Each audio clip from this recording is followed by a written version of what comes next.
নমস্কাৰ ৰাইজ। আজি মই ঘৰুৱা কিচেনৰ তৰফৰ পৰা কোনো ৰেচিপিৰ ভিডিঅ' লৈ অহা নাই, বৰঞ্চ এটা গুৰুত্বপূৰ্ণ কথালৈ আপোনালোকৰ সন্মুখত আহিছোঁ। যিহেতু আমি কৰোণা ভাইৰাছৰ কথা গম পাইছোঁ, আমি নিজকে এতিয়া প্ৰশ্ন কৰা উচিত আমি কিমান সজাগ, আৰু যদি এতিয়াও আমি সজাগ হোৱা নাই তেন্তে আমি সজাগ হ'বৰ হ'ল ৰাইজ। আমি পেপাৰে পত্ৰই বাতৰি কাকতত আমি চাইনা ইটালীত যেনেকুৱা ত্ৰাসৰ সৃষ্টি হৈছে, ভাৰততো এতিয়া ক্ৰমান্বয়ে এই মহামাৰীৰ বিয়পিব ধৰিছে।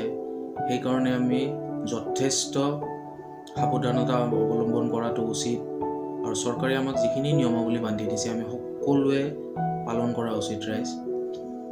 আৰু এই ৰবিবাৰে, অহাৰ ৰবিবাৰে 22 তাৰিখ প্ৰধানমন্ত্ৰী ডাঙৰীয়াই যি জনতা কাৰ্ফিউৰ আবেদন কৰিছে, সেই আবেদন মানি লৈ আমি সকলোৱে জনতা কাৰ্ফিউ মানি লোৱাটো জৰুৰী, আৰু নিজৰ লগত আমি আনকো পৰিষ্কাৰ পৰিচ্ছন্নতা বজাই ৰাখিবলৈ আহ্বান কৰা উচিত।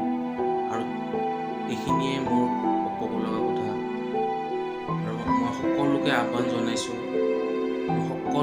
জনাইছোঁ যেন সকলোৱে নিজৰ লগত আনৰ ছেফটিটো ধ্যান দিয়ে, নিজৰ হাত পৰিষ্কাৰকৈ হেণ্ড চেনিটাইজাৰেদি পৰিষ্কাৰকৈ ধুব, নহ'লে চাবোনেদি ধুব, মাস্ক পৰিধান কৰিব বাহিৰলৈ ওলাই গ'লে। আমি যদি এইখিনি নিয়মাৱলী মানি চলোঁ তেন্তে মোৰ বিশ্বাস আছে যে আমি এই বেয়া পৰিস্থিতিৰ পৰা নিজৰ লগত নিজৰ দেশখনকো আমি ৰক্ষা কৰিবলৈ সফল হ'ম। আৰু এই ভিডিঅ'টো যিমান পাৰে শ্বেয়াৰ কৰিব ৰাইজ, যিমান পাৰে শ্বেয়াৰ কৰিব। এইটো কোনো ধেমালিৰ কাৰণে বনোৱা ভিডিঅ' নহয়।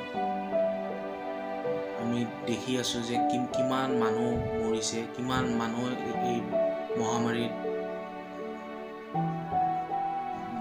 কিমান মানুহ কষ্ট পাই আছে। মই বহুত ক'ব বিচাৰোঁ কিন্তু ক'ব পৰা নাই। শুনিও বহুত বেয়া লাগিছে, ভিডিঅ'বিলাক চাইছোঁ, ভিডিঅ'বিলাক দেখি বিৰাট বেয়া লাগিছে কেনেকৈ মানুহবিলাক কষ্ট পাই আছে।